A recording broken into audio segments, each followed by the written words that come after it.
Hola, bienvenidos una vez más al canal. Un fuerte abrazo para todos los que están viendo esta charla, esta tertulia que vamos a comenzar, y en esta ocasión tengo dos invitados muy especiales que ya se han pasado por este canal. Me estoy refiriendo a Simón Guardia de Proyecto Orión, y estoy también con Marta, que también la ha invitado acá en el canal. Bueno, primero las damas. Marta, ¿cómo estás? Pues yo, como estoy muy contenta de verlos a ustedes dos, que ya son rostros amigos, y pues gracias, Salim, por haberme invitado, de verdad, y gracias también a ti, Simón, por acudir, y me parece genial pues reunirnos y hablar muchas cosas hoy. Esperemos que salga un diálogo interesante del cual muchos se puedan beneficiar. Compártenos tu canal, tus redes, para que las personas conozcan un poco más, los que no te hayan visto todavía.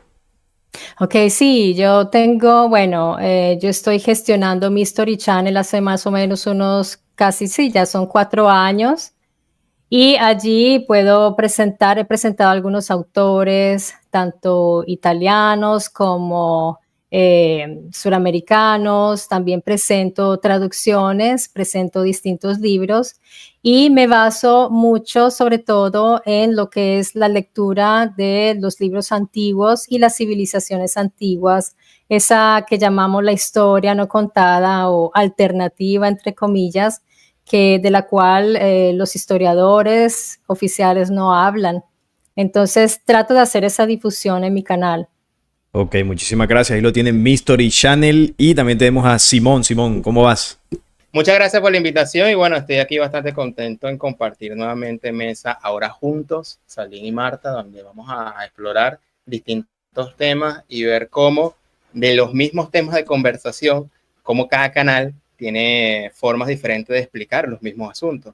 Y eso me da bastante curiosidad, y qué mejor manera de compartir en una misma mesa, ver entre un tema de conversación, que sería hoy el tema de Yahvé, cómo nosotros podemos explicar estos asuntos.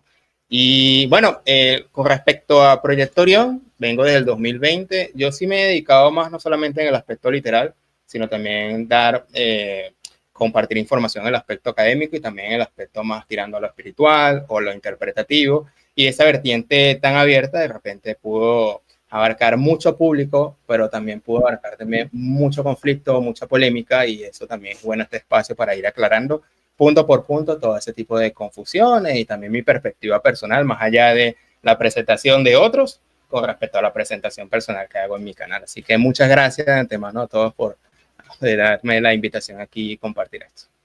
No, bienvenidos. Bueno, el tema de hoy va a ser muy interesante porque Simón ya lo mencionaba. Nosotros tocamos en varias ocasiones temas bastante parecidos, y en muchos casos esos temas que tocamos con cierta similitud tienen matices de diferencia. Y claro, muchas de las personas que nos siguen ven los tres canales. Entonces de pronto hay seguidores de Marta que ven algún video o alguna interpretación de Simón sobre un mismo tema que ya Marta ha tocado, y como quizás los han visto juntos en colaboraciones que han hecho, mucha gente pensará que ustedes piensan igual o tienen la misma visión sobre esa temática. Y de pronto ven el video de Simón y le dicen a Marta: oye, pero mira lo que dijo Simón, esto es bastante diferente a lo que tú dices, ¿qué opinas de esto? Como también me ha pasado a mí con de pronto videos de Simón, que hay personas que me siguen y me dicen: oye, ¿escuchaste el último video de Simón? Claro, yo veo algunos y yo lo que siempre digo: bueno, pero esa es la visión, la postura de Simón o de cualquier otro youtuber. Eso no tiene por qué, digamos, por qué disputar la forma en que cada uno ve las cosas, ¿no? Cada uno tiene una investigación, una forma de entender, y eso es lo que expone cada uno en su canal. Pero hay un video que tú sacaste, Simón, hace poco, que no recuerdo el título que le pusiste, no sé si tú lo puedes recordar, pero... Entre lo literal y lo interpretativo, creo. Exacto. Tiene que ver con eso, con la interpretación que se hace del Antiguo Testamento. Hay una visión, sobre todo cercana a las traducciones de Mauro Viglino, donde se hace una interpretación literal de lo que dice ahí, una traducción. Y hay una versión más cercana a la Cábala, como tú lo explicabas en ese video, que hace una interpretación de los textos, podríamos llamarlo así, más espiritual, más simbólico de eso que ocurre. Y tú ponías un ejemplo, por el de la serpiente del Génesis, que en la interpretación literal, pues uno podría pensar que era un animal, un reptil, y claro, la lógica te invita a pensar que el ver eso literal no tiene mucho sentido porque las serpientes no hablan, porque eso es lo que vemos en el mundo cotidiano. Pero en la interpretación cabalística, eso tendría otra representación, otro símbolo, otra sabiduría encriptada en ese mensaje y en ese relato del Génesis. En este video, yo sé que generó mucha polémica, a mí me lo compartieron, yo lo estuve viendo, leí los comentarios donde está la polémica encendida. Y claro, yo he hablado de ese tema aquí también en mi canal y la gente me decía, oye, ¿qué opinas? Yo te he escuchado que tú has tocado ese tema, con una visión diferente. Y luego me encontré con el video de Marta, donde ella hace una video reacción sobre ese video tuyo, Simón, el de la interpretación literal del Antiguo Testamento. Y ella también expone ahí su postura, porque de pronto muchas personas que la siguen a ella estaban esperando escuchar qué opinaba ella de eso. Y aquí es donde yo quiero comenzar a plantear la temática basado en esa polémica sobre el documento bíblico. El documento bíblico se puede interpretar solo literal o interpretativo. Yo les propongo que comencemos hablando de eso sobre la Biblia en general, que es el libro aquí en cuestión. Y quisiera escuchar la visión de cada uno de ustedes sobre el documento, si se puede toda la Biblia interpretar literal o toda la Biblia es simbólica. ¿Qué partes podrían ser literales? ¿Qué partes podrían ser simbólicas? La Biblia es un único libro, lo podemos ver como un libro cronológico. Quisiera escuchar primero la visión de Marta. Aquí pues vamos comentando y cada uno pues va exponiendo su visión. Esto no es un debate como tal, sino que aquí queremos compartir las diferentes ideas y que al final el público saque sus conclusiones. Adelante, Marta. Excelente, gracias, Salim. Bueno, primero que todo, hay que entender algo que es importante y es que cómo se forma la Biblia. Cuando hablamos de la Biblia, acá estamos en este momento hablando es del Tanaj, o sea, de la Biblia, la Biblia hebrea, los escritos hebreos y arameos. Recordemos que cuando eso se empezó a reunir, a compilar, son muchas narraciones de distintos pueblos, tribus, que se fueron formando, tribus semíticas que ya traían unas tradiciones, unas narraciones, y estamos hablando de pueblos bastante, pues, sin ofender, pero eran primitivos, eran pueblos arcaicos de ese tiempo, que ustedes saben que eran nómadas, en fin, tenían un estilo de vida que hay que tener en cuenta todo esto, para tener en cuenta el contexto del momento en el cual se fueron compilando esos libros. Y cuando se empezaron a escribir, eso es paleohebreo, o sea, todavía apenas se estaba formando el hebreo, entonces también era una lengua arcaica. Y estamos hablando de unos escritos que son más bien tribales, que son más bien también guerreros, porque en ese tiempo se veían las batallas que había entre ellos. Son textos muy concretos de un pueblo con un pensamiento muy concreto en ese momento. Y no podemos hablar de una sola Biblia, o sea, en el sentido de que el Antiguo Testamento, el llamado Antiguo Testamento, y el Nuevo se conectan. Yo no veo esa conexión en realidad y pues eso lo iremos tratando poco a poco. Pero lo que quiero decir es que primero que todo el Tanaj son varios libros, no es uno solo y no está unificado con el Nuevo Testamento. Y se empieza a escribir en el siglo entre el 10º y el 6º, o sea, el 10º siglo antes de Cristo, o sea, estamos hablando de hace mucho tiempo. Entonces, esos son más o menos los orígenes del Tanaj, del Antiguo Testamento. Y tú me habías preguntado algo sobre la lectura literal, algo así, no sé si sí, no, sí, te estaba primero preguntando, pues, para dar nuestra visión sobre la Biblia como libro, su origen. Exacto. Cómo se conformó y luego pues ya entraremos a opinar sobre si teniendo en cuenta el origen de la Biblia, cómo se conformó, qué es la Biblia en sí, ahí ya podríamos entrar a compartir nuestras ideas sobre si se podría analizar totalmente literal o hay unas partes interpretativas que hay un conocimiento oculto detrás, que esa sería, digamos, la segunda parte de este momento. Simón, ¿qué opinas tú de eso, sobre la Biblia? ¿Consideras que es un documento que se puede entender como un único libro, teniendo en cuenta sus orígenes? ¿Qué nos puedes compartir tú, por ejemplo, de los orígenes de este documento? En respuesta corta, no. Único libro no. ¿ok? O respuesta ahora larga. Fíjate, son 76 libros. En hebreos protestantes son unos 66, unos 63. Es decir, que si el libro no se contradice el Génesis y el Apocalipsis, es decir, nada más ver, por ejemplo, las contradicciones de Yahvé, que una parte dice que no se arrepiente y por la otra parte dice me arrepiento de haber creado el hombre, ¿ok? Entonces, claro, más adelante, como vamos a ir viendo, las diferencias que va a presentar el Jesús de otro Elohim, quizás de otra naturaleza, es distinto a esta presentación de Yahvé que vemos en el Antiguo Testamento. Entonces, ya de plano, no es una linealidad del Génesis y el Apocalipsis. Claro, el cristianismo pretende unir estas dos ideas y a mí me han atacado bastante en el canal. Pues, ¿cómo es posible que tú digas que Yahvé no es el mismo padre de Jesús? Entonces, de alguna manera, esto trata de unir la religión cuando el sentido de esto no es rechazar la Biblia, porque por algo estamos nosotros tres aquí hablando del libro. Es que el libro, gracias a investigaciones como Mauro Viglino, nos muestra un fenómeno muchísimo más grande, que ya lo estaban denunciando el siglo pasado, es el fenómeno extraterrestre, las naves y los posibles seres no humanos, venidos de otras dimensiones, de otros planetas, pero que humanos no eran, o por lo menos es lo que dice el texto. Entonces, por lo tanto, entender la Biblia como una verdad absoluta, partiendo del Génesis y el Apocalipsis, no se puede porque hay diferentes autores, épocas, dioses, es decir, una amalgama de cuestiones que implica darle un análisis como por separado, como dijo Marta, pues el hecho de unir el Antiguo Testamento con el Nuevo, como si fuera una línea, no hay un sentido coherente. Así es. Bueno, y yo para aportar también dentro de eso que están comentando, recogiendo lo que Marta decía, es cierto, ¿no? Que el Tanakh o Antiguo Testamento, ¿no? Para decirlo en general, es mucho más longevo, tiene miles de años, sus idiomas originales, hebreo, arameo, y como también Marta comentaba, fue escrito por distintas personas en distintas épocas y en diferentes contextos. Ahora, aquí hay algo también importante. Simón anotaba algo muy cierto, ¿no? La religión, por lo general, sí lo considera primero como un libro sagrado, como una verdad absoluta, y quizás como una historia lineal. Pero esa visión carece, ¿no? De ciertos datos históricos que no se pueden negar que están ahí. Por ejemplo, la Biblia sabemos que ha sido un texto muy manipulado.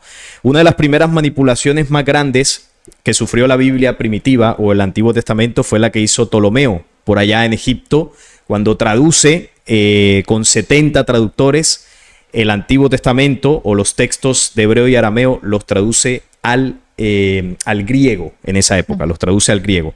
Entonces ahí ya cuando se pasa de un idioma a otro comienzan a haber un problema en la interpretación de las palabras y las frases. Pero ¿qué pasa? Que después de esto la Biblia siguió sufriendo cortes y manipulaciones. Otra de las más grandes que sufrió fue cuando se traduce específicamente al latín, que esto evidentemente fue dentro de los primeros siglos.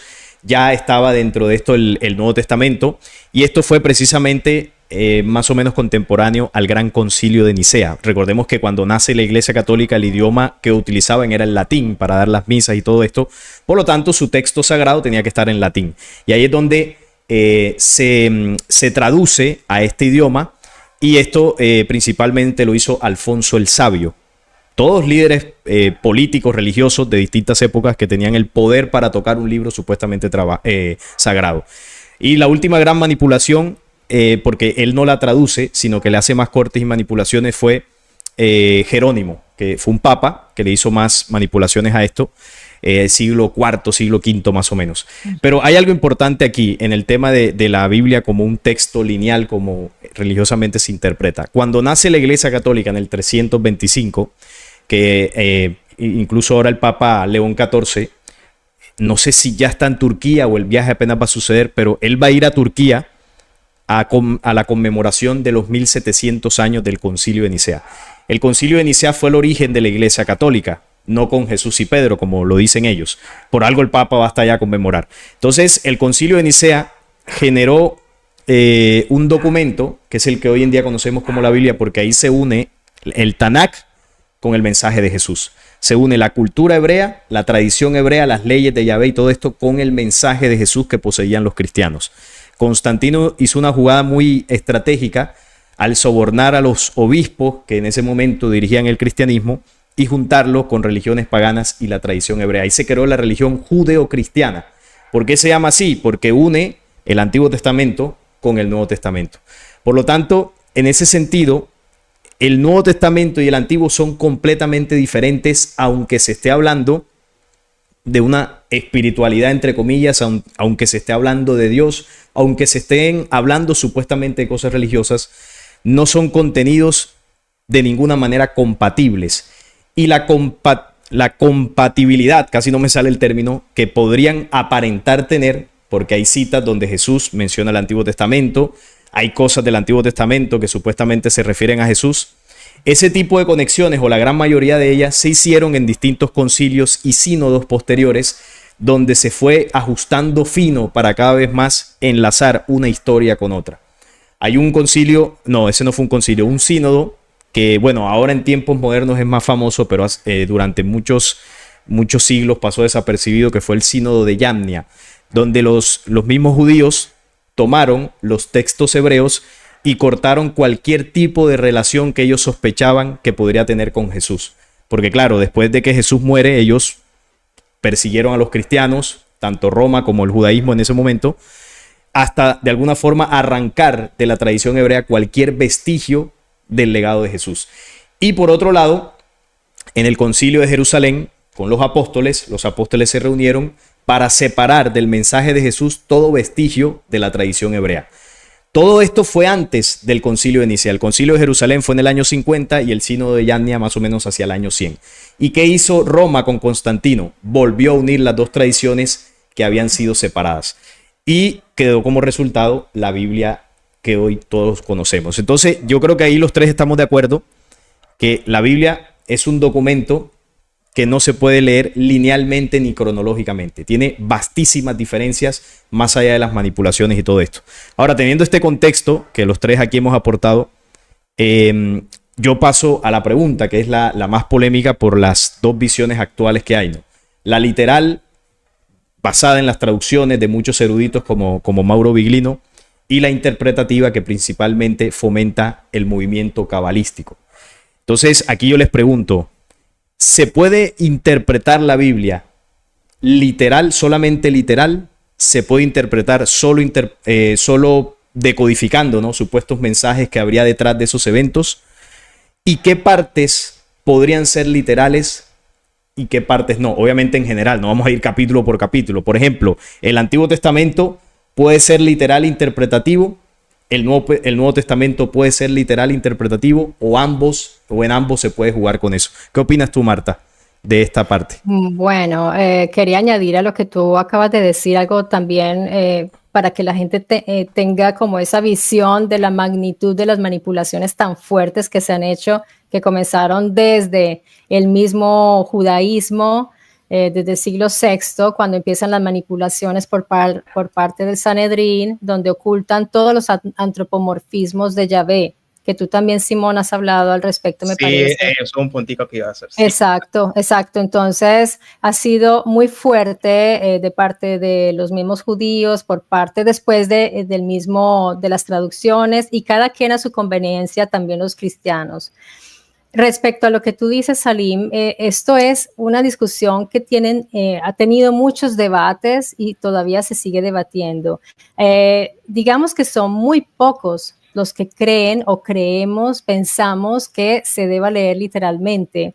Y nos basamos sobre todo en eso que te dije al inicio, que yo les comentaba, que es el pensamiento hebreo original, porque es que después el pensamiento hebreo se vio permeado también por otras culturas como Babilonia, Egipto, los persas. Ellos se fueron dejando infiltrar. De ahí también viene el gnosticismo, de todas estas influencias de pensamientos gnósticos, como místicos, esotéricos, y además después entra también el pensamiento filosófico griego con el neoplatonismo y el platonismo. Entonces, imagínense todo lo que va entrando allí. Esta gente escribe de una manera muy clara y habla de unos individuos físicos que interactúan con ellos, que los llevan a hacer batallas, que les dan premios, que los castigan. Ellos narran unas historias y unas crónicas escritas por ellos y para ese pueblo que es el pueblo de Israel. Así que es algo muy concreto y yo me hago una pregunta, ¿por qué solo con la Biblia sucede esto y no con todos los libros en el mundo? Cualquier libro que tú tomes en tus manos y lo abres, tú lo lees y no te pones a pensar, ¿qué será lo que me quiso decir? ¿Será que dijo esto, pero era esta otra cosa? Tú simplemente lees y ya. O sea, es tu primera lectura.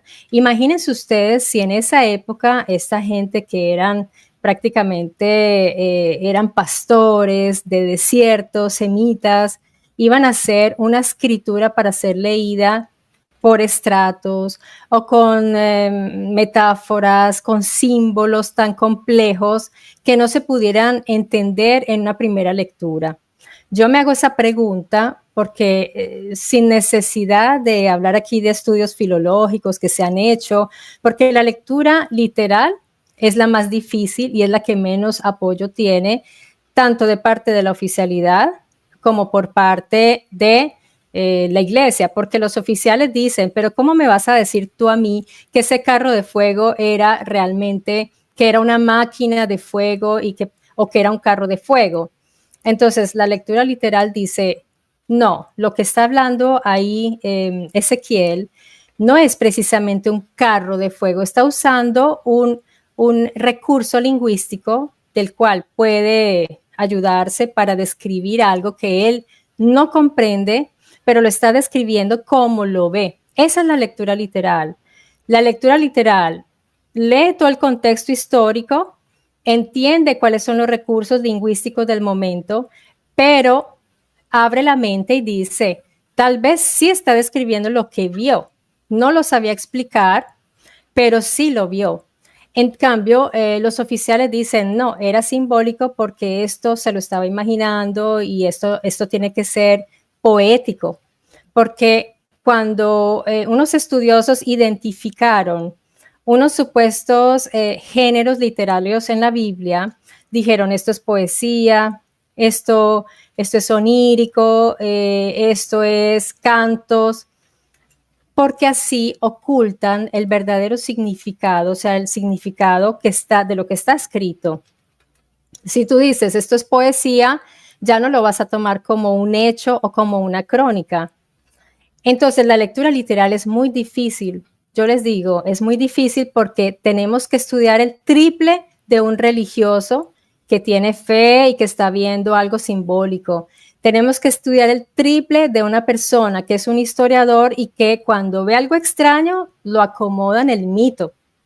Entonces, por eso es tan poco popular, porque no le gusta ni a los estudiosos, ni a los religiosos, ni a los creyentes.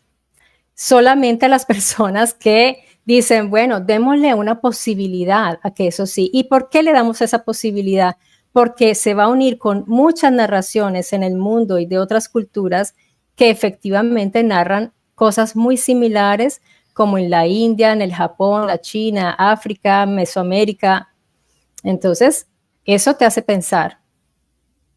Claro, interesante eso que tú planteas ahí, de esas dos visiones, de lo literal y lo interpretativo. En lo literal hay que hacer un trabajo de investigación bastante profundo para poder entender los contextos, las traducciones, las palabras que se han utilizado. En cambio, en la fe es más fácil, porque dice, bueno, un carro de fuego, Dios sabe cómo hace sus cosas, gestó ahí un milagro y ya está, esa es la explicación. Simón. Ese es un misterio. Sí, exacto, Sí. es un misterio de Dios. Simón, ¿qué opinas tú en este punto sobre el documento bíblico? ¿Lo podemos interpretar solamente literal? ¿Hay dimensiones o niveles de interpretación como plantea la Cábala? ¿Toda la Biblia se puede poner bajo ese rasero, ya sea de lo literal o de lo interpretativo? ¿Qué consideras tú? Bueno, acompaño a Marta el peligro de interpretar algo que está escrito. Por ejemplo, cuando decimos, o no, vienen los dioses y dicen, haremos al hombre a nuestra imagen y semejanza. Entonces, miles de interpretaciones, no, esos fueron los ángeles, o eso fueron la Trinidad. Y se va ahí la religión a dar una vez porque no puede aceptar el hecho de que hay unos seres no humanos que intervinieron en la genética humana. ¿Ok? Entonces, para eso hay que dar 5, 10, 15 pasos atrás y ver primero lo literal. ¿Ok? Por ejemplo, 3 términos. Fácil. Kabod, algo pesado, que es una posición espacial y que es separado de Yahvé. Elohim, que sería el plural de muchos dioses. Y Malak, que está mal traducido, mal entendido como algo etérico, que en realidad son ángeles, o mejor dicho, enviados y mensajeros de custodios de Yahvé o de otros Elohim. ¿Ok? Por ejemplo, tenemos Jueces 6:21, que hay una alta tecnología que maneja estos Malak. Entonces el Señor el ángel del Señor extendió el bastón que tenía en la mano y con la punta tocó la carne y panes sin levadura. Eso lo usa mucho Mauro Iglino para exponer la tecnología de estos Malak. Entonces, toda esta historia en el Antiguo Testamento o en el Tanaj, la Biblia hebrea, habla de peleas por territorio, guerras entre Elohim, la cólera de Yahvé, y que todo un pueblo está bajo las leyes de este Yahvé, que curiosamente estas leyes se describen textualmente que son hechas bajo maldición, en el sentido de que, por ejemplo, Jeremías 11:3 dice, maldito el varón que no obedezca las palabras de este pacto. Y como todo el mundo era transgresor, siempre, y esto era un negocio para las castas sacerdotales, porque como todo el mundo pecaba, llevaban al cabrito y le hacían negocio a ellos. Es todo un círculo que armaban con estas leyes de Yahvé. Entonces, claro, aquí yo planteo tener 5 pistas, no tanto para el tema de la interpretación, sino dirigirnos al tema del espíritu, que eso ya lo adelanta Jesús de Nazaret. Pero bueno, la primera pista sería Jeremías 8:8, la pluma mentirosa de los escribas. Es decir, dice, ¿cómo decís nosotros somos sabios y la ley de Jehová está con nosotros? Ciertamente la ha cambiado en mentira la pluma mentirosa de los escribas. Entonces, como que, aunque el texto no dice explícitamente cuáles son los puntos de manipulación, sí hay puntos de manipulación, y lo dice un profeta o un supuesto profeta, en este caso Jeremías. El segundo punto, lo que ya adelantó Marta, son las 18 enmiendas que ya Mario Sabán lo expone en su tesis de la Merkabah Historias del Nombre de Dios, donde borran y cambian todos los antropomorfismos, todas las partes físicas, porque no toleran el hecho de que Yahvé, su Dios, era alguien físico, que se apareció, por ejemplo, a Abraham junto a los 2 Ich, y 2 se fueron a Sodoma y Gomorra, y Abraham se quedó hablando con este Yahvé, forma física, y otras pistas más. Por ejemplo, la tercera, que es la más polémica, y es la parte de la postura de la Cábala, que indica esto de el exagerado de todo es una capa, y todos los textos de manera literal son excusas para dar una enseñanza espiritual. Pero eso tiene un profundo problema. Y es porque en todos los textos que hablan de las guerras y los homicidios de Yahvé se tapan con una enseñanza espiritual. Entonces, esas guerras no, en realidad eso significa de que los malos eran nuestras propias maldades internas y esas masacres son para hacer purificación, etcétera, etcétera, etcétera. Entonces, ese punto de vista ahí es lo que yo no estoy de acuerdo totalmente de la Cábala, porque entonces todo lo lanza a un nivel interpretativo y cualquier cosa que no gusta, no, vamos a interpretarlo, porque eso significa viajes del alma y no cosas textuales. Porque, por ejemplo, como el tema del diluvio, no, eso es interpretativo, pero yo sé que otras culturas también marcaron el diluvio, entonces no se lo inventaron. También otras culturas hablaron del diluvio, entre otros puntos de vista. Cuarto punto, penúltimo punto, sería el tema de Jesús de Nazaret, que sería algo que podemos hablar más adelante, es la distinción. Por ejemplo, Jesús presenta otro Dios, un Dios que los fariseos no conocían, por lo tanto era distinto a Yahvé. Un Dios que no era materia, como los Elohim, que sí eran físicos. Jesús plantea algo distinto, un espíritu que no se podía ver. 3, el que no tenía nada que ver con la ley dada por Yahvé. Mientras uno dio, por ejemplo, leyes para lo físico, Jesús dio principios como más para algo llamado nefesh o alma, que es básicamente, él dijo, la carne para nada sirve, entonces todo lo que Yahvé dio, de alguna manera se va al traste cuando nosotros buscamos el espíritu. Entonces ya aquí entra un tema de la espiritualidad que no necesariamente tiene que ir ligado y abrazar todo el Antiguo Testamento y ahora lanzar la interpretación espiritual a todo.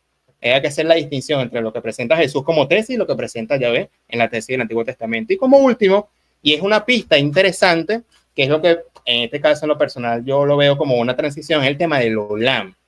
La palabra olam es una mala traducción, le dan como eternidad.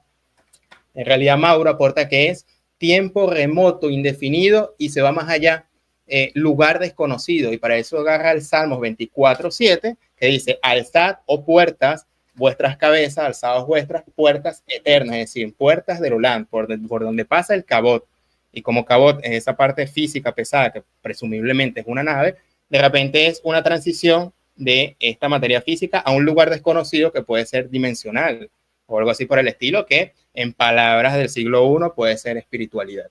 Pero en definitiva, hay algo más de donde provienen estos Elohim. Más allá de eso sería interpretación. Solamente me atengo al texto. Entonces, partiendo de este principio, para esclarecer un poco de dónde estoy partiendo. No estoy partiendo del punto de vista de la cábala. Estoy partiendo del punto de vista más etimológico de las palabras y ver cuál es el conflicto. El conflicto, pienso yo, es meter algunas cosas que dijo Jesús y abrazar todo el Viejo Testamento como que si Jesús estuvo totalmente de acuerdo, o hacer el cristiano es unir los dos dioses como si fueran uno. Ahí entra el tema del conflicto. Claro, interesante esas posturas. Y bueno, lo que yo puedo... Ahí está Marta. No, ahí está Marta. Ok, ya te doy paso, Marta, enseguida.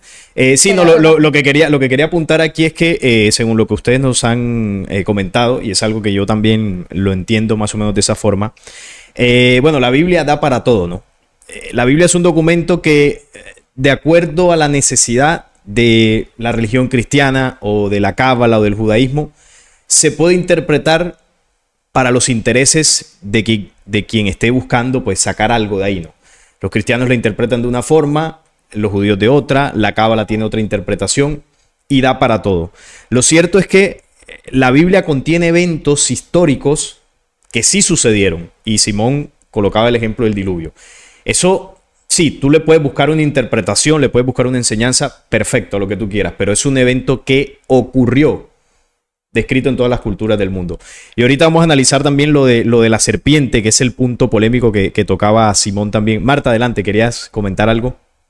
Yo quería hacer una pregunta a Simón antes de que se nos pase, porque él estaba dando su argumento. Simón, tú en un momento dijiste que Jesús hablaba de Dios. ¿Cuándo Jesús mencionó a Dios? Te hago esa pregunta, si quizás en algún pasaje. Mi padre. Exacto. O sea, yo siempre estoy muy alerta ante estas cosas porque nosotros asumimos, porque estamos tan acostumbrados a que en lo que nos traen. Pero es bueno dejar abierto eso, y claro que él nunca habló de Dios. Él habló de su padre, se refería al padre, ¿no? Claro, el tema es que usamos la palabra Dios ahorita y es bueno que haga la acotación y así nos vamos a afincar un poquito más. La palabra Dios sale del latín, que no es una palabra original del hebreo, que ellos usaron Elohim, o Eloa, etcétera, ¿no? Obvio. Es importante porque ese punto es importante para entender también el rol de Jesús, que es algo muy polémico que más adelante de pronto sería interesante tratarlo. Claro, sí. A una respuesta cortica a Marta sería: Jesús habló de una entidad no física, espiritual, porque más adelante cuando él se aparece a los apóstoles dice, verme carne y hueso, que un espíritu no tiene carne y hueso. Entonces, ahí vamos. Entonces, ese Padre, ese cielo, no es un cielo físico que vamos a verlo, porque su Padre es espíritu, no es algo visible. Entonces, por ahí van los tiros de que, bueno, en resumidas cuentas, de una mala traducción le decimos Dios, pero a una buena traducción habló de un él o un Elohim o alguien, una entidad mucho más arriba que viene siendo enviado de él, que nosotros le consideramos como un Dios verdadero por encima de Yahvé, ¿no? Y es algo más personal, pero hay que sí hacer esa distinción entre los dos dioses. Y bueno, la acotación que hiciste, que no hay que usar la palabra Dios a modo de estudio. Obviamente a modo de conversación amena, usamos Dios porque más o menos tenemos en el inconsciente eso, pero podemos caer en errores si afincamos unas que otras palabras, como dice Marta. Sí, es que es la palabra más conocida.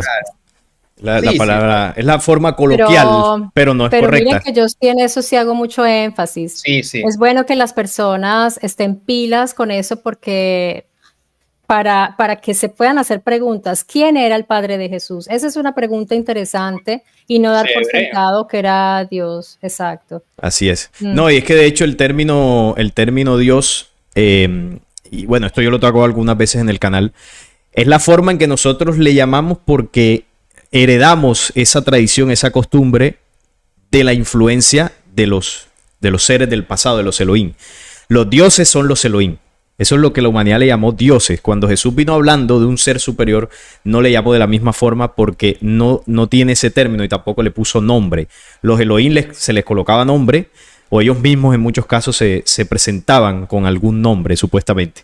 Pero bueno, ese es un tema que quizás lo podemos matizar más adelante. Yo quería referirme en este punto, ya que estamos hablando de la Biblia, entrando a un tema polémico y es la naturaleza de Dios y precisamente ese origen del mal. Y bueno, aquí estamos, es un puente perfecto porque estamos hablando de eso. A mí me han comentado mucho, yo al igual que ustedes recibo muchas críticas, eso es normal cuando toco temas polémicos. Yo recuerdo que hace poco hice un video sobre la cábala porque la gente quería escuchar mi visión sobre la cábala en general. Yo hace poco he hecho varios videos con un invitado español, Javi, de Surfeando el Kali Yuga, que él estudia mucho la cábala y él en esos videos conmigo hace comentarios sobre aspectos positivos de la cábala. Claro, yo en mi canal, yo no soy estudioso de la cábala, yo no comparto el conocimiento o difundo el conocimiento de la cábala, porque considero, según mi investigación, que es una sabiduría que proviene de la misma serpiente.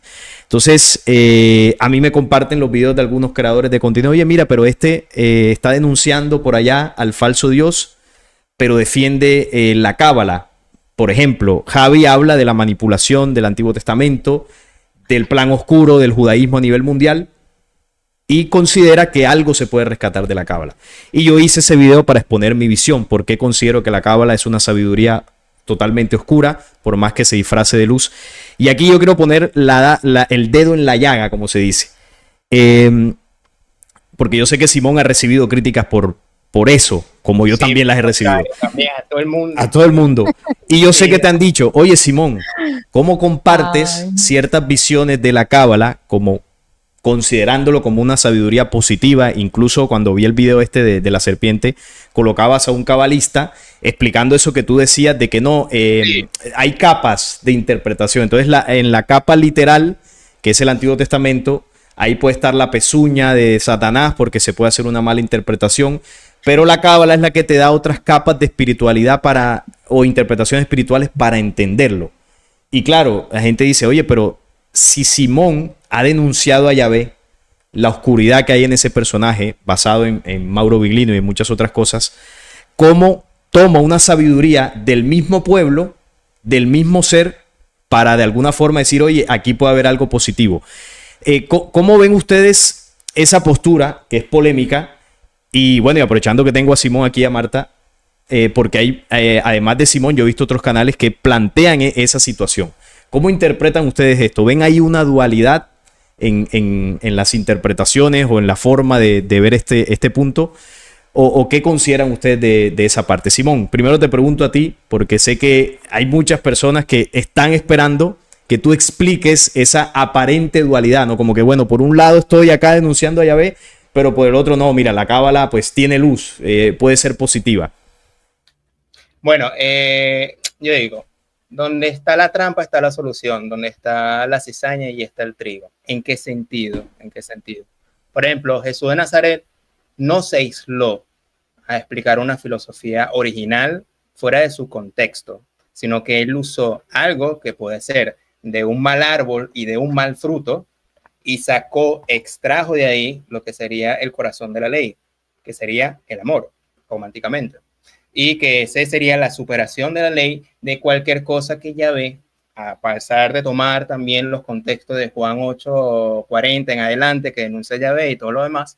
Y vaya, es decir, a pesar de que está usando algo de una herencia, de un Elohim, que no es, digamos, la entidad superior creadora suprema, aún así da las llaves para redirigir todo eso, ¿a dónde? ¿Hacia afuera? No, hacia el espíritu interior. Entonces, ¿cuál es el contexto ahorita? La cábala está tomando una fama muy tremenda y entre los cabalistas tampoco no se toman de acuerdo. Por ejemplo, Mario Sabán, Albert Gosla, un interesante expositor llamado Jajaba Ben Shabbat también habla un poquito de cábala. Y cuando vean, también ellos se contradicen. Tienen posturas distintas. Entonces, claro, ¿cuál es, digamos, el estilo de mi canal? El estilo de mi canal es presentar desde la parte más literal, académica, interpretativa, y yo en vez de hacer, en principio, una crítica en solitario a cualquiera de las posturas, yo invito, por ejemplo, a una Marta Mesa que me explique una parte literal. O vengo a salir, le invito al canal, y en vez de criticar a la gnosis, decir, no, la gnosis habla cuestiones del demonio y del demiurgo y son unos solitarios, no, vamos a invitar a Salim, para que nos explique, y 2, 3 veces, cuanto mucho. De la Pero misma tú no me has vuelto a invitar. Bueno, te invito, aquí te voy a invitar nuevamente. Pero tú me invitas para que te explique de la gnosis, pero yo no soy gnóstico. Ahí en ese caso deberías invitar a un gnóstico. Ahí está el punto. De la misma manera, aunque yo hable de cábala o de algunas perspectivas, yo no soy cabalista ni soy practicante de la cábala. Entonces, claro, hay un público que también busca la cábala. Bueno, ¿a quién vamos a invitar? A Mario Sabán, que fue hace más de 3, 4 años que lo invité y que explique la cábala. Y a partir de ahí vamos construyendo un conocimiento del cual, ya desde un punto de vista personal, debe apuntar siempre al interior. Es el espíritu. En la gnosis habla, por ejemplo, de la intuición. La parte literal habla más de unir los conocimientos y desechar, digamos, la parte que son erradas históricamente hablando. Todo eso colabora, pero ya eso depende de cada persona, cómo va a redirigir eso. Entonces, claro, van a haber videos y ahí entra la polémica que de repente yo meto el Pardes, que es Peshat, Drosh, Remesh y Sot. Entonces, claro, ahí entra la persona se tensa porque ¿cómo vas a interpretar esto? No, ya va, esto es algo que explica la cábala. Te puede interesar, si te interesa puede serte útil, si no te interesa no va a ser útil para tu vida, pero es una manera que en vez de yo ignorar y echarlo a un lado, mira, esto existe, independientemente de que sea verdad o no, y vamos a enfrentar este problema, que es parte también de la investigación. Entonces la investigación, en mi caso, y con esto finalizo esa pregunta polémica, es en vez de yo aplazar todas las posturas y quedarme con una y venderla como una verdad, tener la valentía de ponerlas todas enfrente de una mesa, aquí simbólicamente hablando, estamos nosotros aquí en esta mesa virtual, y conversarlas, no con un convencimiento de que mira, mi postura es mejor que la tuya, etcétera, sino que vamos a ver cuáles son los puntos fuertes y los puntos flacos y esclarecer como todo la subjetividad del intérprete o la subjetividad del que presenta. Entonces, claro, y entro, por ejemplo, no, Salín es gnóstico y Salomé dice, no, es que yo no soy gnóstico, pero yo hablo un poco de la gnosis. Ah, Simón es cabalista. No, es que Simón no es cabalista, pero habla un poquito de la cábala. Marta es literal y no cree. No, lo que pasa es que Marta se está rigiendo en ciertas investigaciones. Ese es el tema del cual más o menos puedo ir respondiendo esta gran confusión. Entonces, claro, por eso vuelvo a Jesús. Jesús fue un contexto, usó el Antiguo Testamento, pero es para explicar un lenguaje que usaban los hebreos para hablar de algo desconocido, o por lo menos de lo que él quería hablar, de su Padre Espíritu. Ok, no, entiendo el punto de lo que tú dices. Bueno, yo acá en mi canal hago lo mismo, yo invito posturas diferentes, yo tengo un formato podcast y siempre le explico a la gente, siempre hago esa salvedad, ¿no? Las visiones, las opiniones, la investigación del invitado no representa mi investigación. Eso es bueno. Para eso yo tengo otras posturas. Ahora, después de la opinión de Marta, quiero tocar un punto de esa polémica, porque esa polémica nos toca a todos, no solamente por el video que de pronto hizo Simón o por el video que yo hice de la cábala. Esa polémica está por lo que tú decías, Simón, ahorita. Siempre estará, y ahora más porque la cábala viene tomando fuerza, ahora con el internet y todo esto, y entra como, yo lo veo de esta forma, ¿no? Entra como a poner en duda algo que hace mucho tiempo se venía denunciando, y es la falsedad del Dios del Antiguo Testamento. Porque ahora, si viene la cábala y te dice, oye, mira, pero es que tú lo estás tomando literal. La cábala te explica que esto tiene un mensaje espiritual. Entonces, claro, entra la duda y la gente dice, oye, pero entonces Jehová, ¿será que sí es Dios? Porque si esto no es literal, entonces lo que dice ahí, no sé yo si realmente pasó o si hay un símbolo espiritual detrás de todo esto. Entonces yo me voy a meter a estudiar cábala para saber qué es lo que realmente pasó ahí. Eso es lo que comienza a suceder en algunas personas, pero ahorita quiero profundizar en eso. Marta, ¿qué opinas tú de lo que le preguntabas a Simón sobre, bueno, el tema de que es compatible denunciar a Yahvé con considerar un conocimiento de la misma cultura como algo positivo? ¿Crees que hay compatibilidad, o quizás si hacemos eso podríamos estar navegando en una dualidad? Bueno, antes que nada, yo manejo este tema muy distinto a ustedes, porque cuando yo presento, por ejemplo, la cábala, yo siempre tomo distancia del objeto que estoy presentando, porque así, y eso se lo aclaro mucho a la gente que viene al canal, porque ellos entienden que yo no estoy llevándoles la información para que ellos se hagan seguidores del cabalista que estoy presentando. Exacto. Yo les digo, y siempre aclaro, porque es que las personas se pueden confundir, siempre les aclaro, miren, yo les traigo a Saban porque él es un experto de ese tema, pero, entonces yo les explico cuál es mi punto de vista. Yo siempre tengo que, digamos, darles todo el tiempo cuál es mi posición frente a eso y les digo, ahora voy a darles mi opinión personal, porque la gente quiere saber cuál es tu posición. Y ahora yo les cuento a ustedes, por ejemplo, para mí lo que son las cábalas o, por ejemplo, el otro día presenté el Kybalión también para hablar desde el punto de vista que yo llevo en el canal.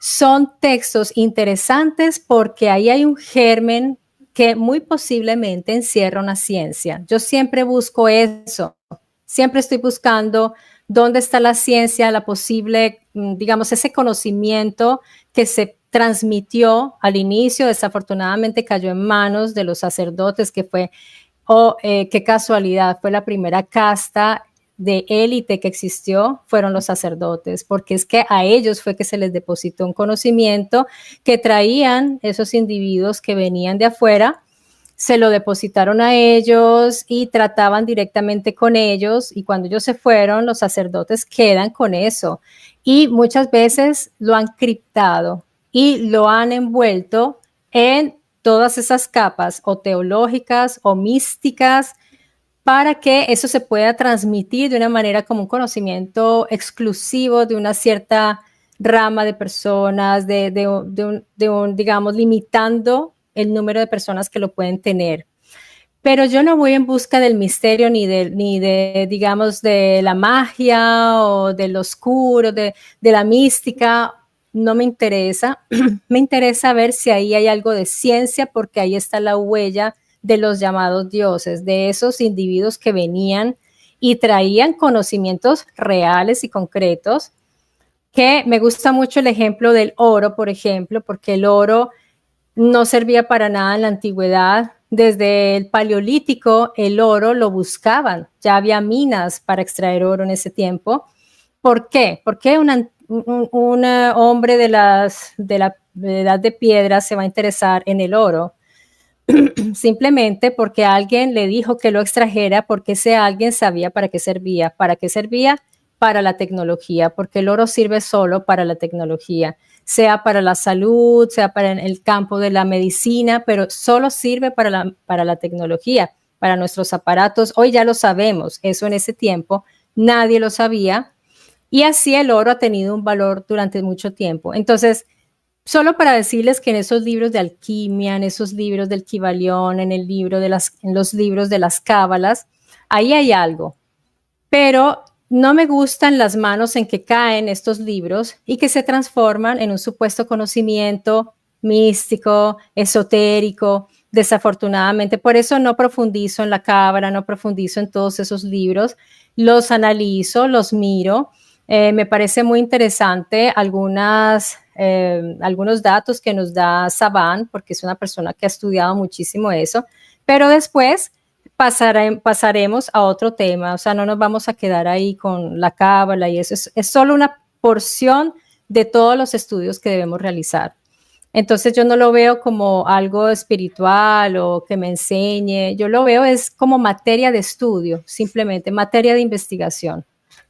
Ok, entiendo el punto. Sí, es que principalmente la polémica se da porque hay, por decirlo así, dos ideas que se estarían enfrentando en esto, y es la manipulación que se ve y que muchos han denunciado en el Antiguo Testamento, y luego aparece una corriente espiritual, podríamos llamarle así, que toma todas esas historias y las interpreta de otra forma. Entonces, aquí hay algo muy interesante. Yo creo que aquí los tres estamos de acuerdo en que en el Antiguo Testamento ocurrió un proceso de la intervención de dioses, o más bien seres que venían de otros lados. Marta lo ha sustentado en varios de sus videos con el tema de los Anunnaki, las tablas sumerias, con las investigaciones de Sitchin y muchos otros. Es decir, estos investigadores te reportan, te han difundido que en el pasado ocurrió una invasión extraterrena a la Tierra. Si vamos a Mauro Viglino, más de lo mismo. Él te habla en términos de los Elohim, porque es lo que él ha traducido de los documentos bíblicos. Si vamos a todas las culturas, porque no solamente ellos hablan de eso, si te vas a África te hablan de los Chitauri, seres reptiles que llegaron del cielo y que luego comenzaron a vivir bajo tierra. Si vamos a Mesoamérica, también está la presencia de seres que venían de lo alto y contactaban. Medio Oriente está plagado de esas historias, la India con las historias del Mahabharata, es decir, en el pasado ocurrió la intervención de civilizaciones que no eran humanas y que contribuyeron en el desarrollo de ciertas civilizaciones, algunas para bien y otras para mal. En el caso de Medio Oriente, por toda la documentación histórica que podemos tener de diversos investigadores, las civilizaciones que contactaron en Medio Oriente eran de naturaleza negativa. Dentro de estas culturas se habla que estos dioses promovían las guerras, los sacrificios, los templos, la adoración, la manipulación genética tanto de especies como seres humanos. Es decir, unos seres que se comporten de esa forma, al menos la intuición te lleva a decir, oye, yo creo que muy positivos no eran. Habían unas agendas y unas intenciones bastante oscuras. Entonces, yo quisiera preguntarles, para saber su visión en este punto, el ser del que se habla en el Antiguo Testamento, bueno, Biglino habla de Elohim, que eran varios, los seres que contactaron directamente al pueblo hebreo, porque al final el Tanakh es la historia y las leyes y las culturas de ellos. ¿Estos seres eran negativos o positivos? ¿Qué pueden concluir ustedes dentro de todo lo que han investigado? Es decir, la influencia de estos seres en ese tiempo que contactaron al pueblo hebreo, ¿eran seres oscuros, negativos o había algo de luz allí? ¿Qué me puedes decir tú, Simón, dentro de todo lo que has investigado? Bueno, estás colocando un contexto positivo o negativo. Te respondo con ese contexto. Si fuera completamente lumínica la situación, no se hubiera generado quizás un cambio de plan a mitad de camino, o que de repente la humanidad hubiera continuado a esa era de luz y vida, o como le quieran llamar según la postura. Por lo tanto, estos seres dieron una ley que sometía a la gente. Y en vez de hablar de esas otras realidades, los mantuvo en un círculo sin fin, sin salida, donde siempre era el tema de ustedes son gusanos, ustedes no son nada, ustedes vienen del polvo. Es decir, no había una realidad más allá de el tema de la servidumbre y el servicio a estos seres, comenzando por ahí. Entonces, claro, ¿este es el Dios verdadero? No, es Yahvé, era el pretendido Dios, obviamente, quitando la salvedad de que hablamos del tema de Dios, etcétera, para que el público entienda. Este Elohim que quería representar a este pueblo de Jacob, del cual ahí se gesta la historia de las guerras junto a otros dioses, etcétera, ¿no? Entonces, de alguna forma u otra, para mí, de mi investigación, no tiene que ver, digamos, con cosas buenas. Aunque ahí en el Viejo Testamento, y es lo que hice mención hace minutos atrás, tiene cosas interesantes, como por ejemplo el tema del amor al prójimo y el amor a Dios, aunque el amor al prójimo era el clan, era nada más a tu tribu, porque sí, a la otra tribu la ibas a apedrear y tal, con bendición de Yahvé. Interesante ese punto, sí. ¿Cómo es posible de que unos textos, de por ejemplo, el sábado hiciste leña, Yahvé viene y te manda a apedrear porque incumpliste el sábado? Entonces, ¿cómo es posible esa distinción ahora con Jesús si estamos hablando del mismo Dios? Porque yo veo tres indirectas del cambio, digamos, de planes. La primera indirecta es cuando Jesús le dice, ¿qué hombre hay de vosotros que si su hijo le da pan, le dará una piedra como serpiente? O mejor dicho, si le pide un pez, le dará una serpiente. Eso es en respuesta a Números 21:6, que cuando el pueblo estaban caminando, le pedían a Yahvé, danos pan, le lanzó serpiente, y mucho pueblo murió, dice el texto textualmente. Entonces, primera indirecta, es decir, ¿no se suponía que Jesús estaba de acuerdo con la filosofía de ese padre Yahvé? No. Segundo punto, estaba Juan y Jacobo, según el texto de Lucas 9:54, cuando le pide, manda a los samaritanos fuego que caiga del cielo, como hizo el profeta Elías. Y Jesús le dice, ustedes no saben qué espíritu sois. Entonces, como que, vaya, yo pensaba que estaba de acuerdo con esta filosofía que decía nuestro libro. Y tercer punto, el famoso texto que lo usa mucho la Gnosis, o en este caso la usa mucho tú en el canal, Salim, el tema de Juan 8, donde hay varios elementos importantes de distinción. En ese texto de Juan 8, todo el texto habla, ustedes, fariseos, no conocen a mi Padre. Segundo punto, Ustedes dicen adorar a mi Padre, pero no le conocen. Tercer punto, ustedes fariseos adoran a vuestro padre el diablo. El término él ya no se habla de una mala inclinación o de un concepto distinto, no, ahí habla de una entidad. ¿Por qué? Porque he sido mentiroso y homicida al principio de los tiempos. Homicida y mentira lo ejerce alguien con voluntad, una entidad, presumiblemente son estos Elohim, que esto es un insulto para los israelitas y para los cristianos. Ya aquí esta gente me van aquí a atacar. Y como cuarto punto es el tema de Juan 3, que habla de, básicamente, mi Padre es espíritu. Tienes que nacer de nuevo. Entonces, los procedimientos de acercamiento de ese Padre Jesús que viene a representar no son procedimientos físicos, no son procedimientos de un reino que se ve, sino ya es un proceso más interno, ya más dentro del punto, ya estudiando Jesús propiamente dicho, dentro de sus salvedades, sus errores, sus interpolaciones del Nuevo Testamento, pero hay puntos salvables, pienso yo, que hay que rescatar de eso. Entonces, más o menos podría decirse que si hubo ese cambio de plan, esa distinción entre el Jesús espiritual o este Padre nuevo que representa a este Yahvé que se cuenta en el Viejo Testamento. Ok, interesante. Marta, ¿tú qué opinas de eso que le preguntaba Simón sobre la intervención de estos seres, enfocándonos obviamente en el Antiguo Testamento, ¿no? Para no meternos con otras culturas? ¿Consideras que lo que se describe ahí es el accionar de seres negativos? Es decir, que su agenda, su intención era totalmente oscura dentro de todas las acciones que se describen ahí. ¿O crees que de ahí se puede rescatar algo de luz? ¿Qué consideras tú en ese punto? Bueno, yo no buscaría luz, empezando por eso, porque estamos hablando de unos individuos militares que tenían una superioridad intelectual y tecnológica para ese momento, para ese contexto, que veían a la raza humana muy seguramente por encima del hombro, porque ustedes pónganse a pensar a un colonizador que llega, pues, ¿cómo podía ver esos pueblos? Entonces, yo trato de meterme como en el pensamiento de todas esas personas también. ¿Por qué seguían a estos Elohim? Porque algo les daba. Ahí había un pacto, había un intercambio. Usted, Elohim, usted tiene armas, usted nos puede entrenar, nos puede enseñar la guerra, nos da un territorio.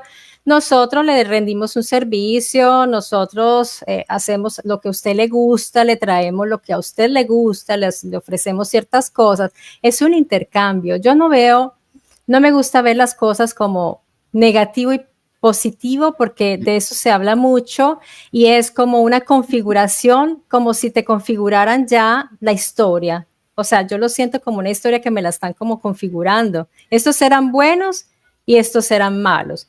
Pues en realidad, cuando nosotros hablamos de nosotros, los seres humanos, no somos ni buenos ni malos. Nosotros podemos comportarnos de muchas maneras y podemos hacer cosas terribles también. Y si no, miremos lo que está pasando, como dices tú, allá en Medio Oriente. Es terrible y esos son humanos, presumiblemente.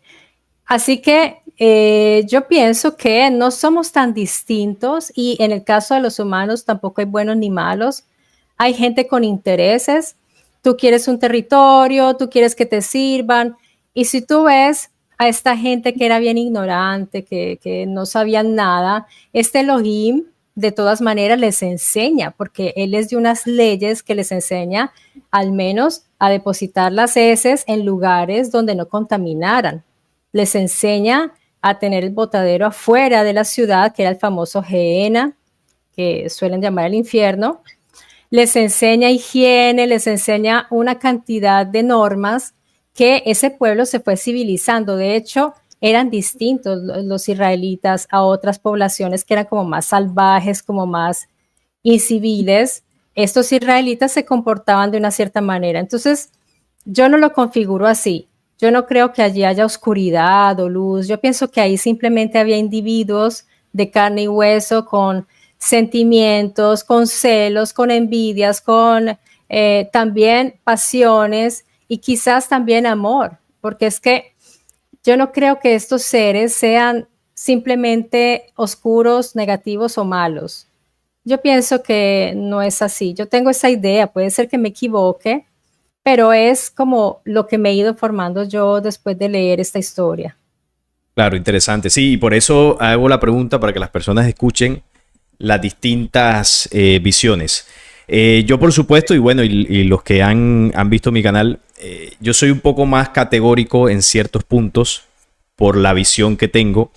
Eh, yo considero que en el universo hay verdades absolutas, es decir, hay cosas que si bien se pueden intentar interpretar desde la dualidad, para mí, al menos para mí, no la tienen. Es decir, si a mí me preguntas por Yahvé, por los Elohim, para mí, para mí pertenecen a una raza completamente oscura. Es decir, a lo que me refiero con esto es que cuando se habla de la dualidad, de la luz o del bien que ellos mostraban en algunas ocasiones, como Marta muy bien lo explicaba, para mí eso es una estrategia que hace parte del mismo proceso de control. Es decir, si yo quiero, para poner un ejemplo, ¿no? Si yo quiero manipular a una población y quiero que me hagan caso, quiero mantenerlos sujetos a mi mandato, yo no puedo llegar y arrasarlos, manipularlos, golpearlos así de entrada, porque al final no me van a obedecer, me van a tener temor y quizás preferirán huir antes que quedarse conmigo. Entonces sí, yo tengo que demostrar planes de manipulación, pero a su vez tengo que mostrarles mano blanda para que ellos digan, bueno, este si me porto bien me bendice, pero si me porto mal ya sé que me castiga. Pienso que esa dualidad ellos la mostraban intencionalmente para que el pueblo aceptara el mandato de estos dioses. Por lo menos yo lo veo de esa forma, porque aquí entra el tema polémico, ¿no? Que estamos hablando de la cábala. Para mí, al menos para mí, una sabiduría que procede del mismo Yahvé no tiene mucho sentido que sea espiritual, porque es el mismo Dios de los ejércitos. Es decir, para mí Yahvé nunca enseñó nada espiritual, porque al final es un conocimiento que procede de la misma fuente. Las 613 leyes, los 10 mandamientos, que incluso ellos tomaron de otras culturas como la egipcia, la mesopotámica, para configurar muchas de sus estructuras de leyes y mandatos. Entonces, ahí se entiende que los Elohim que enseñaron esas leyes en Mesopotamia fueron los mismos que luego contactaron a los hebreos. Por eso hay varias cosas similares en estas culturas. Bueno, además que Yahvé elige a Abraham en Ur de Caldea. Abraham era de allí, de Mesopotamia. Solo que hacía parte de los pueblos semíticos y Yahvé llega ahí, contacta, le enseña el hebreo y a partir de ahí comienza una historia.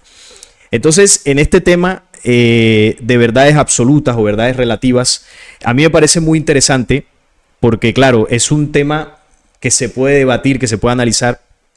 Y yo quiero dentro de eso también hacerles una pregunta, ¿no? Dentro de esta dualidad y sobre todo en el mundo caótico en el que estamos viviendo, que yo sé que esto se debate en muchos medios. Por ejemplo, el tema, ustedes saben que hay un tema muy polémico que es el de la diversidad de género. Y claro, ahí la polémica es tremenda. Pero, como les decía ahorita, a mí me gusta buscar las verdades absolutas para identificar si un accionar humano está sujeto a esa ley o está desviado. Hay una ley universal que es indiscutible, ni siquiera los mismos que promueven estas ideologías lo pueden negar. La vida en el universo se da cuando se unen unas fuerzas. Eso es una ley absoluta, eso es una verdad absoluta. ¿Por qué? Porque no hay otra forma de hacerlo. Es un pilar establecido en el universo desde antes de nuestra existencia. En la dimensión humana se refleja cuando se une un hombre y una mujer, hay gestación, hay vida. Hasta los mismos que defienden esa postura nacieron de esa forma. Entonces yo no me quiero referir a la persona que practica eso o a la persona que defiende esa ideología, porque ya eso entra dentro de debates morales. Yo me quiero referir a la ley. Entonces, si yo les preguntara a ustedes, por ejemplo, Simón, esta ideología de género, más allá del contexto de la persona, de lo que haya vivido, más allá de eso, yo te pregunto, ¿se sustenta en una ley original o en una distorsión de la ley? ¿Qué podrías decirnos tú ahí? La base de eso, ¿se sustenta en una distorsión o en una ley original? ¿Qué podría? El tema está en el tema de interpretar, que este es el trasfondo, es decir, están dando una interpretación según un contexto versus al tema biológico del funcionamiento de la utilidad de dos cuerpos. Entonces, por ejemplo, un hombre y una mujer tienen la capacidad biológica de crear a otro ser. Alguien del mismo sexo, dos parejas, no pueden. Entonces, de ese punto de partida yo daría. del cual cualquier tipo de discurso después de eso sería ya un acomodo interpretativo, que podríamos decir dentro del contexto que me estás colocando una distorsión y para otros una ampliación. Por eso ahí entra el debate. Sí, ahí entra el debate entra ya a partir de la interpretación. De cómo, porque no, pero resulta ser que hay casos que resulta ser que personas de diferentes géneros tienen más conflictos que aquellas que tienen el mismo género. Entonces, en distintas situaciones, que obviamente hay una paleta de grises, que entra ahí la conversación, porque en realidad aquí no va a llegar a estas dos opiniones. Si lo partimos del tema del discurso, si lo partimos del tema biológico, eso es en 3 líneas. 2 géneros distintos generan, 2 géneros iguales no generan. Esa es la respuesta. Es que esa es la ley. O sea, si a ti te dijera, mira, tienes que gestar la vida en un planeta, tienes la opción de elegir un hombre, una mujer o cualquier otra ideología, ¿cuál elegirías para fomentar? Claro, un hombre y una mujer. Y se elige porque no hay más. Entonces, a eso es lo que yo me refiero cuando ciertas cosas no se sustentan en verdades absolutas. Eso es una verdad universal. De hecho, cuando vemos las galaxias, los sistemas solares, estas creaciones se reproducen de la misma forma. No literalmente de que se acuestan, ¿no? Como hacemos nosotros en una relación biológica, sino que unen las mismas fuerzas. El Sol, la Tierra, manejan esas mismas fuerzas y al unirse se produce la vida. Se muestra en el reino animal, en el reino vegetal. Entonces, ¿por qué estoy tocando este punto ahora para escuchar la opinión de Marta? Porque en el proceso de búsqueda espiritual de nosotros como seres humanos y en todo lo que ha ocurrido en este planeta, desde mi visión, y así lo he entendido en todos estos años, al planeta Tierra llegaron las verdades absolutas. El conocimiento de la verdad fue traído al planeta Tierra. Lo que ha ocurrido es que ese conocimiento de la verdad fue tomado, fue manipulado, fue fragmentado y fue mezclado con otras cosas para que eso generase una confusión hacia futuro. Entonces, hoy en día, por eso tenemos todos estos debates, porque no sabemos realmente dónde ubicar cada cosa. Y a la gente le ocurre, a las personas que están en la búsqueda, que era el ejemplo que pone ahorita, ¿no? Lo que estamos hablando de Yahvé. Oye, Yahvé es un falso Dios, pero llega a la cábala y me dice, no, espérate, que hay una interpretación espiritual. ¿Y ahora qué hago? ¿Cómo lo veo? ¿Será que sí? ¿Será que no? Y eso sucede por el vacío de ciertos pilares de conocimientos que estén sujetos a verdades absolutas. Y ahí es donde entra la figura de Jesús, que hace parte ya de la parte final que Marta quería tocarlo. Pero antes te pregunto, Marta, ¿qué opinas de lo que le preguntabas a Simón del tema de la ley acerca de la expansión de la vida? ¿Cómo ves tú eso? Más allá de debates morales, no estamos hablando del principio como tal, porque ya si entramos a debates morales, claro, ahí sí ya puede haber cualquier justificación. Bueno, yo hubiera querido, antes de responderte esto, tendría que echar un poquito para atrás porque te quería dar un apunte acerca de lo que tú estabas diciendo, pero bueno, ya llegamos a este punto. No, dale, si quieres puedes hacerlo, no hay problema. No, porque de pronto es como... No hay problema. Atrás, no hay problema. Fastidioso. No, adelante. No, adelante. Solo un apunte. Okay, solo un apunte, porque tú estabas hablando esto interesante acerca de lo de los Elohim y todo, de esa violencia, de esa parte negativa que tú dices. Pero yo quería dar un apunte solo, porque es que nosotros todo lo vemos desde nuestro punto de vista antropológico. O sea, nosotros somos antropocéntricos y todo lo vemos desde nuestro punto de vista. Entonces, yo lo que quiero transmitir es que no sabemos qué principios y qué mentalidad y qué, sí, como qué sistema tienen estos personajes que venían acá para haberse comportado así, cómo nos ven ellos a nosotros y cómo nos comportamos nosotros mismos cuando vamos a otros lugares y con los animales y con otros seres más, digamos, que percibimos como inferiores, porque nosotros tratamos a ciertas especies como inferiores. Eso es una cosa, o sea, yo quiero como que veamos ese asunto como con una mentalidad más abierta a estos personajes, por qué se comportaban así. A mí me encantaría comprender eso. Bueno, y otra cosa es lo te puedo hacer un paréntesis sí. También ahí. Bueno, sí, tú preguntas, claro. ¿Por qué se comportaban de esa forma? Bueno, esa respuesta está. Lo que pasa es que está en muchos otros documentos que precisamente hablan del origen de estas razas. Y ahí, bueno, habría que hilar muy atrás pero estas razas que llegaron a la Tierra son los descendientes de un caos que hubo en el universo. Esas razas están en un proceso de desviación, de distorsionar las leyes originales desde hace muchísimo tiempo. Y hay registro de todo esto. Ahora, tú comparas el comportamiento de ellos, quizás también con el comportamiento nuestro cuando interactuamos. Y es evidente que nosotros tenemos un problema donde algunas veces somos buenos, algunas veces somos malos. Y parecería que esa dualidad que existe en nosotros también la podría haber en ellos, pero hay un matiz aquí importante.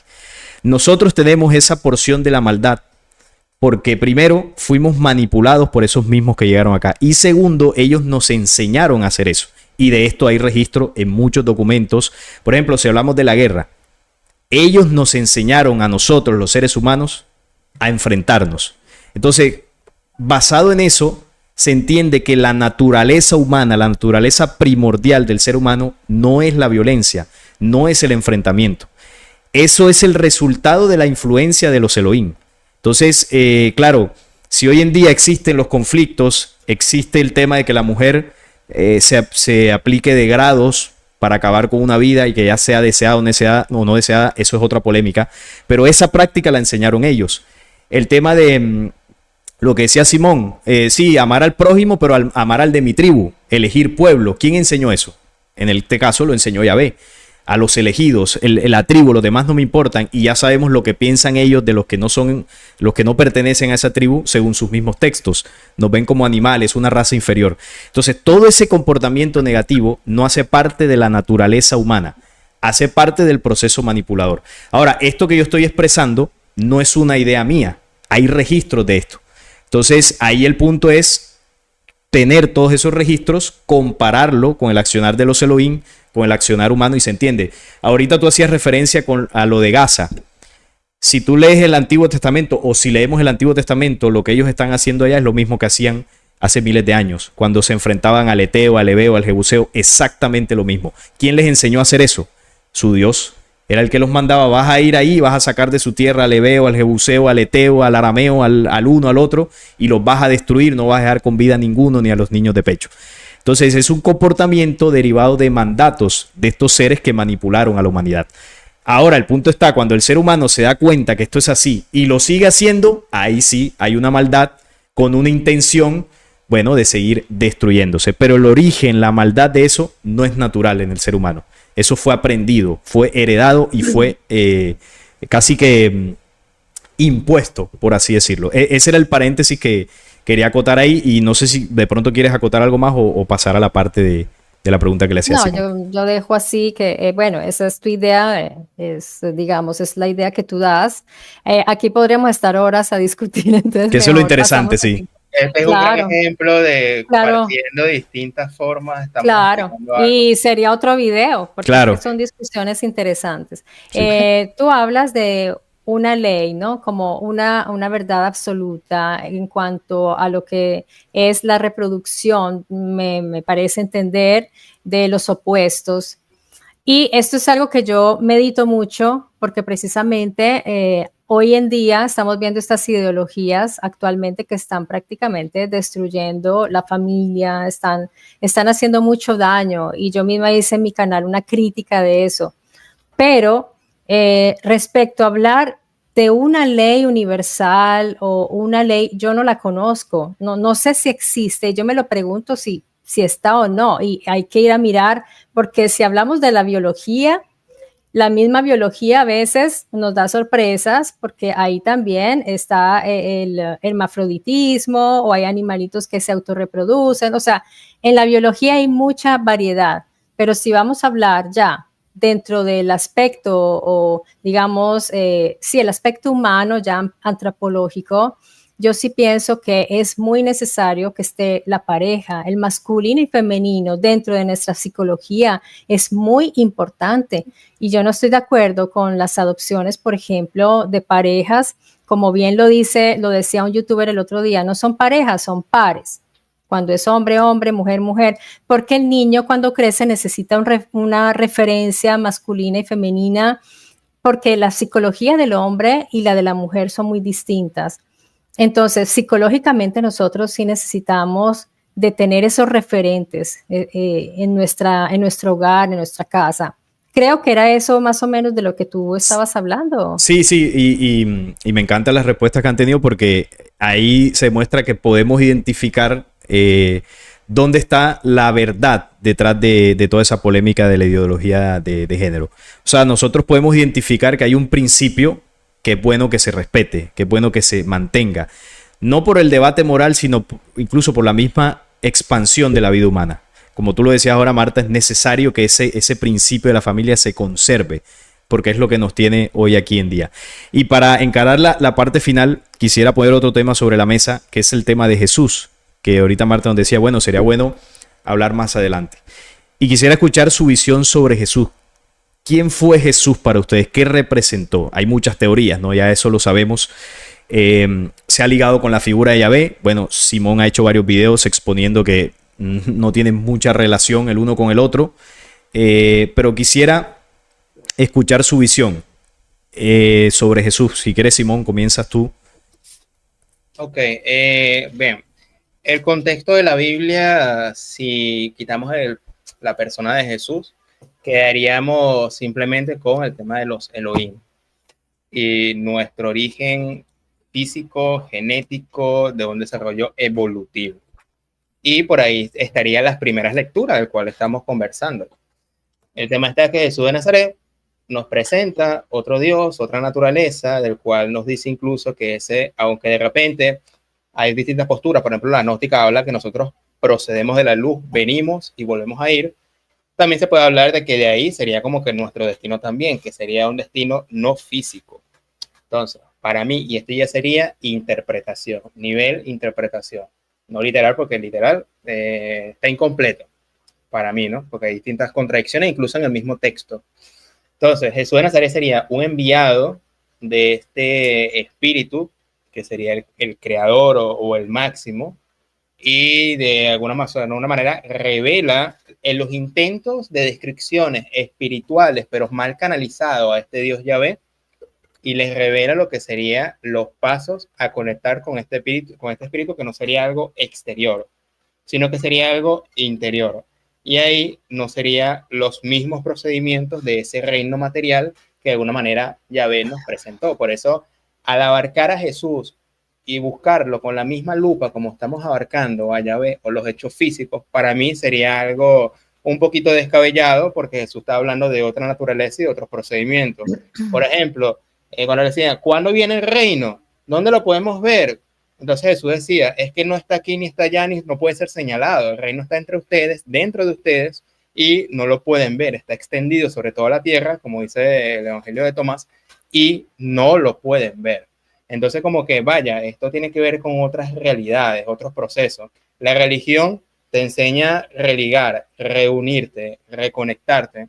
Y la espiritualidad viene de espíritu, que es simplemente, si tienes vida, es que estás conectado a este espíritu y nunca tuviste la necesidad de estar reconectado porque siempre estuviste conectado. Otra vez es que nuestra mente, nuestra vida nos hace ir más por el tema de la materia que mediante esa conexión. Entonces, como que es un recordatorio de esa conexión, de esa cuestión que Jesús de Nazaret hablaba del reino de su Padre y que el Espíritu habita dentro de nosotros, y en vez de esperar un milagro, ser nosotros luz y hacer partícipe de ese reino con nuestras acciones, porque esa fe sin obra es una fe muerta. Y aquí puedo evangelizar y puedo meter miles de textos bíblicos, pero es principio, son como que ciertos principios, ciertos detalles de, sí, podemos criticar la Biblia, pero en el entrecejo, en entre medio, podemos ir a lanzar a la basura toda la Biblia o causar rechazo. De la misma manera, vamos a desmontar el Cristo de la reinterpretación, como dice Antonio Piñero, pero en el proceso podemos correr el peligro de borrar de la faz de la tierra el mensaje espiritual de estos inicios de pasos para conectar con eso que algo está más allá de lo físico. Y aquí es algo personal. Si estás interesado, te puede ser útil. Si no lo buscas, ya puede ser algo inútil o que no le ves sentido. Entonces, por ahí iría mi respuesta a tu pregunta, Selena. Marta, ¿y tú qué visión tienes sobre Jesús como tal? ¿Qué crees que representó? Antes que nada, el hecho de que haya tantas versiones de Jesús ya me hace pensar.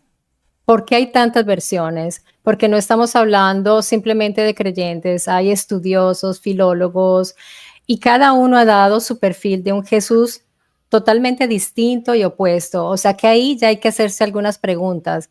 Otra cosa que me llama mucho la atención es con la seguridad con la cual se habla de Jesús, como si estuvieran seguros que él dijo eso que dice ahí. Es que yo veo cómo citan la Biblia. Mira que aquí en Mateo dice, y de ahí sacan toda una historia preciosa, hermosa y llena de ideas muy bellas. Pero yo me pregunto, Jesús, ¿realmente ese hombre llamado Joshua Ben Yosef decía estas cosas? Entonces, si uno se va al núcleo de la historia, digamos, de lo más histórico posible, ¿el contexto cuál era? En ese momento necesitaban un Mesías. Había muchos Mesías, había muchos hijos del hombre, no era el único. Había muchos individuos por ahí que se declaraban Mesías. Y esa gente, estoy hablando de los judíos, necesitaban a un guerrero, a un tipo, ¿cómo es que está? A un Netanyahu. Como el... gracias. Como un ese es un Mesías, ese es un Mesías. Ciro el Grande fue un Mesías. Entonces, yo creo que hay que poner los pies sobre la tierra y empezar a pensar. Y a mí me gustó muchísimo un análisis que hizo aquí en el canal un profesor llamado, caramba, yo lo tuve aquí como invitado. Bueno, ahora trato de acordarme del nombre, porque realmente fue interesantísimo el estudio que realizó aquí. Y él habló de un Jesús fuerte, más bien violento, más bien que digamos, su mensaje era fuerte, era más fuerte que el de Juan. Por eso Juan decía, el que viene detrás de mí es más fuerte porque él bautizará con fuego. O sea, él te va a pedir a cambio tu vida. Él es uno, pues, fuerte. Entonces, a Jesús lo han idealizado mucho con esa historia de los esenios, esa historia romántica de un Jesús místico. Está el Jesús hippie, está el Jesús que era, mejor dicho. Entonces, yo simplemente cuando me hablan de la Biblia, yo prefiero hablar del Antiguo Testamento, que es más, digamos, establecido, al menos hay pruebas arqueológicas, históricas, no de todo, pero de algunas cosas. Ahí también es que la Biblia es con pinzas, que hay que tomarla, toda, tanto el Antiguo como el Nuevo Testamento con pinzas. Entonces, simplemente la Biblia para mí es lo mismo, es un instrumento de estudio, es interesante, pero es solo una porcioncita mínima de toda la realidad, digamos, de creyentes en el mundo, porque si tú vas a Japón, a China, a la India, ¿quién es Jesús? Allá no tienen estas corrientes de creencias. Nosotros pensamos que la Biblia lo es todo y la citamos, pero es solamente aquí en Occidente y en Medio Oriente para algunas personas. Y yo pienso que hay que ampliar la visión y hay que estudiar todas las, digamos, las corrientes y mejor aún las otras que no están teologizadas, como los Vedas y otras, está también el taoísmo, el budismo, hay otras corrientes. Entonces creo que le damos demasiada importancia a estos escritos y los judíos su libro no sería tan importante si no hubiera sido por la misma Iglesia Romana, que fue la que la estableció como el libro de libros y ahora está tratando de despegarse del Antiguo Testamento y no puede, por la famosa supuesta profecía de Isaías que entre otras cosas ya se cayó. Entonces no tiene un gran sentido para mí. ¿Cuál profecía de Isaías te refieres?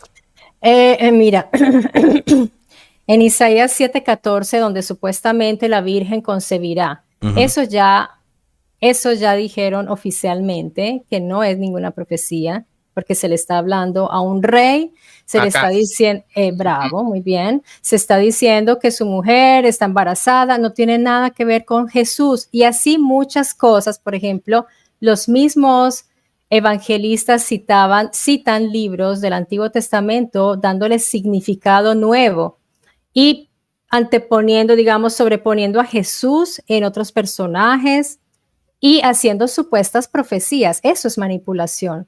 Y eso es una manipulación posterior. Entonces, por eso yo con el Nuevo Testamento no trato de no vincularme mucho, porque ahí no hay nada, o sea, no hay piso. Es muy difícil, no se sabe ni quiénes son los autores de esos libros. Bueno, con el Antiguo Testamento pasan cosas parecidas también. Por ejemplo, el Pentateuco no se sabe bien quién lo escribió, se dice que fue Moisés. Pasa un poco lo mismo. Lo que pasa es que en el tema de Jesús ocurre algo muy curioso. Yo creo que aquí hay que tener en cuenta algo, ¿no? O sea, en este planeta hay un poder que comanda, voy a decirlo así para que se entienda. Y ese poder que comanda está muy relacionado, está muy cercano al mismo pueblo que eligió Yahvé. Con una investigación sencilla uno se da cuenta.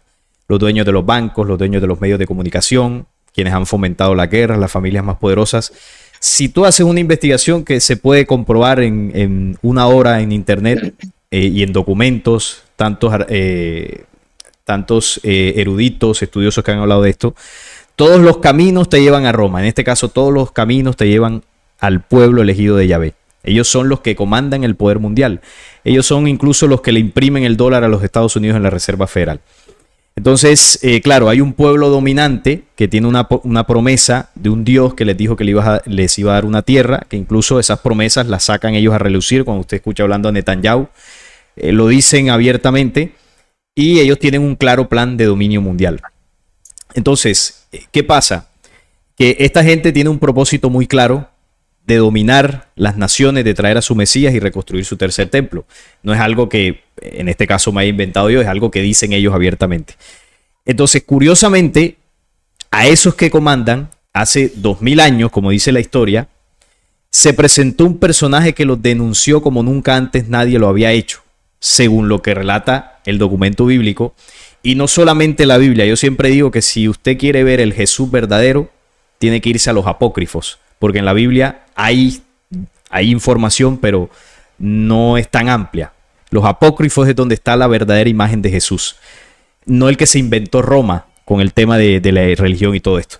Entonces, ¿qué pasa? Se presentó un hombre que los denunció de una forma sin precedentes, partió la historia en dos. Hay muchos historiadores como Flavio Josefo, que es hebreo, que habló de Jesús y no tenía nada que ver con el tema de la religión.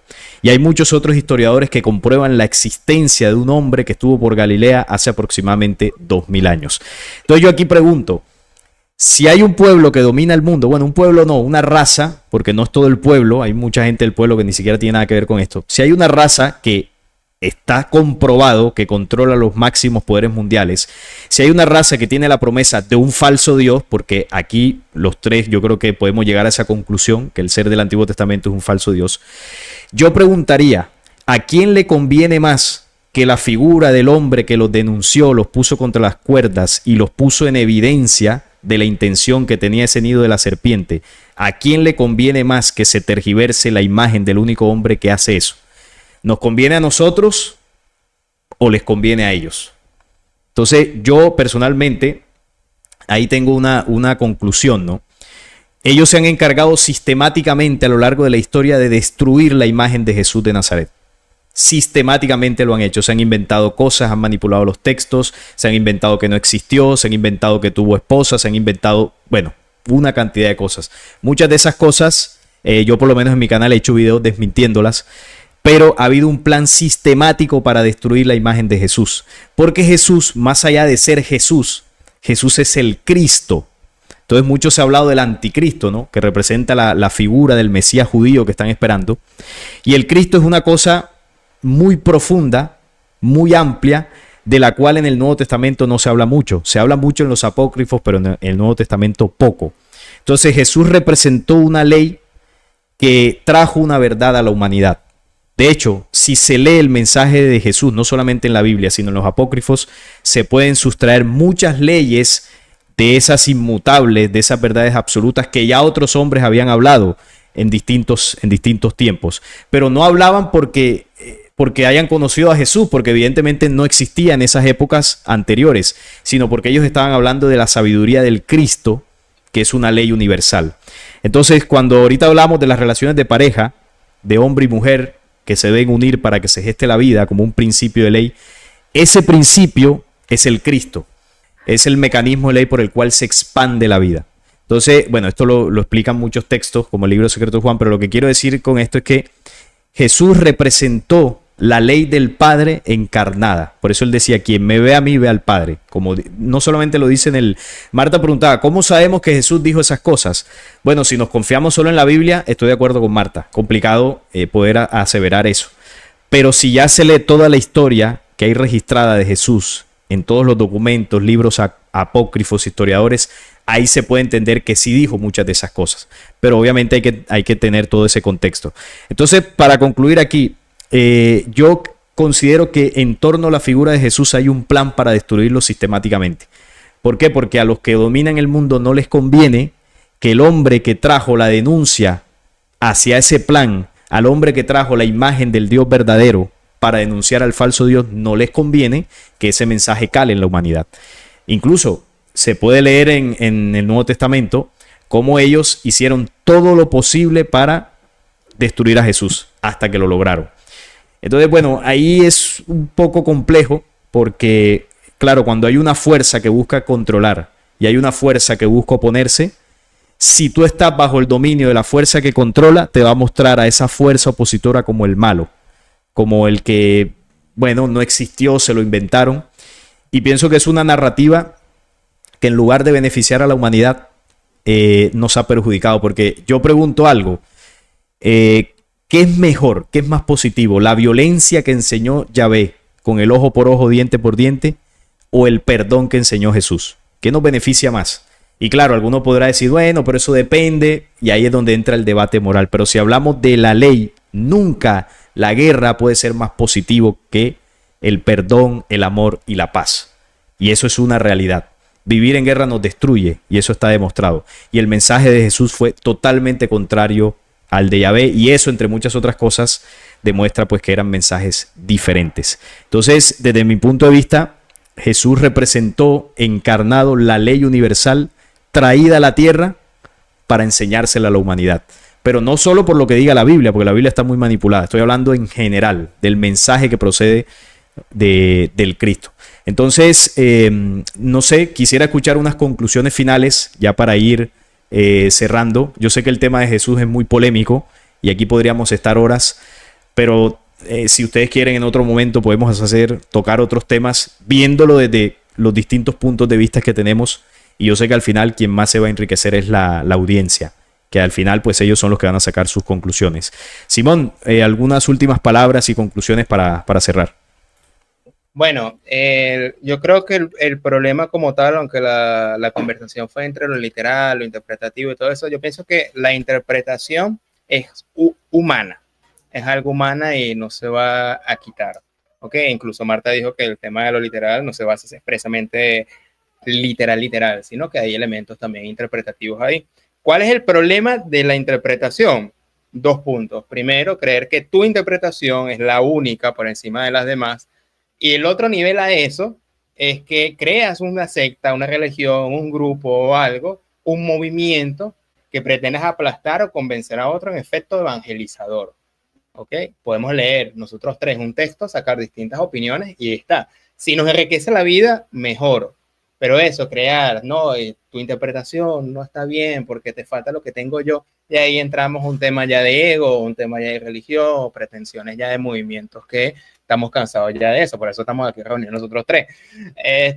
El segundo punto como conclusión es, claro, como el tema de Jesús es complejo y no sabemos exactamente qué palabras sí, qué palabras no, como dice Marta, y razones hay por montón a nivel académico, es simplemente de leer y colocar en experiencia, es decir, intentar en nuestra vida práctica aquellos elementos que son prácticos y ver o juzgar en este caso mediante el fruto. Si ese fruto o esa práctica es buena y te trae algo positivo, tómalo como una verdad personal. Yo sé que la verdad, el tema absoluto y tal, eso trae discusiones, pero si nos trae algo positivo para nuestra vida y algo ahí interesante. Que Jesús no fue el único que lo dijo, que lo hizo otras culturas, etcétera, es también esta discusión, porque ya es algo más personal si tomamos a Jesús o no como una figura central en nuestra vida o no, ya ese es algo personal. Imponérselo a las otras personas, ese es el problema. ¿Ok? Entonces ahí entra el tema de los movimientos y es invitar a ese tema de la experiencia personal, porque ya estos son elementos espirituales que ya no tienen que ver con un tema de convencimiento intelectual, porque pueden pasar cosas incluso hasta paranormales, que puede ser hasta otro podcast, que tú dices, vaya, esto ya no tiene nada que ver con la razón. Y como último punto es el tema de quitar de la jerga, y eso está en temas más en los que hablan en la espiritualidad, el tema de despiertos y dormidos. Inevitablemente eso va a tema de exclusión. No, yo estoy despierto. Totalmente de acuerdo. Sí. Entonces, claro, hay como un clasismo ahí de autoconvencimiento, que yo tengo la verdad que fue el primer punto. Entonces, ¿cómo yo personalmente solucioné eso?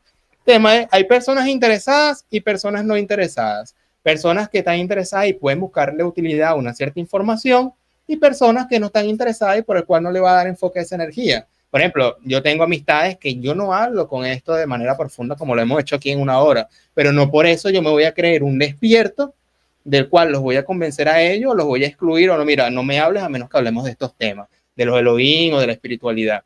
No, porque la vida no se trata necesariamente de estos temas, se trata de cómo mejorarnos dentro de las aparentes trivialidades, que en el fondo es buscar el trasfondo humano. Yo diría más allá, ya la manera personal, el trasfondo espiritual con la excusa de los términos humanos. Entonces, por ahí sería mi conclusión de toda esta hora de conversación con ustedes dos. Muy interesante, gracias Simón. Marta, ¿cuál sería tu conclusión para cerrar este diálogo tan nutritivo, ¿no? Para todos. Sí, excelente. Pues mi conclusión es que no hay conclusión, sino que queda todo, quedan las puertas abiertas. Y yo invitaría a todas las personas que nos hayan acompañado, que sigan investigando, que no se queden con lo que ven en el canal de Salim, de Simón o el mío, sino que continúen sus búsquedas, sus investigaciones, y que cuando nos escuchen hablar de un tema, o digamos que de pronto ustedes entran en conflicto porque dicen, ¿por qué me está hablando de este tema si se supone que es de este otro? Ustedes pueden preguntar, pueden consultar. Nosotros estamos dispuestos a responderles todas sus inquietudes y entender que entre las diferencias, pues no es nada, no son ataques personales, sino que nosotros en realidad les tenemos mucho aprecio a nuestros seguidores, y por eso estamos aquí, precisamente porque nos importan, porque son importantes para nosotros, los respetamos, y son ellos los que nos han unido a nosotros precisamente, y eso es lo bonito, ¿no? Tener ese intercambio. Claro que sí, y como tú decías, estamos aquí por eso, para también transmitir un mensaje que a veces en las audiencias siento que no se interpreta bien. A veces se piensa que porque en varios temas podemos opinar diferente, entonces tenemos que estar divididos, ¿no? Yo tomo el bando de Simón, tomo el bando de Salim, el bando de Marta, y realmente lo que nosotros exponemos son nuestras convicciones, nuestras investigaciones, pero ya después a nivel ya de personas, yo, por ejemplo, con Simón, con Marta, no tengo ningún tipo de inconveniente. Exacto. Podemos hablar de lo que sea. Nosotros a veces tenemos conversaciones en privado de otros temas, y para nada nosotros nos ponemos a discutir más allá de este tema de YouTube por ciertas temáticas. Podemos compartir opiniones, pero no hay ningún tipo de división, y ese es el mensaje importante, ¿no? Que las personas que nos siguen pues tampoco lo tengan. Si resuenan más con una postura, pues adelante con eso, que les impulse a investigar, a seguir aprendiendo, pero nunca a dividirse ni a tomar bandos fanáticos por defender una idea u otra, porque ya pues yo creo que estamos bastante saturados de esa situación. Entonces yo agradecerles a Simón y a Marta por pasarse por el canal. Les recuerdo Mystery Channel, el canal de Marta, y Proyecto Orión, el canal de Simón, para que los que no los conozcan vayan a echarle un vistazo. Investigaciones excelentísimas que tienen ellos allí. Y bueno, muchas gracias a todos los que estuvieron también ahí conectados viendo este podcast. Y nada, espero que les haya gustado. Y si fue así, nos hacen saber ahí en comentarios con sus likes. Y nos vemos en una próxima ocasión. Chao. Hasta Chao pronto. a todos, abrazos.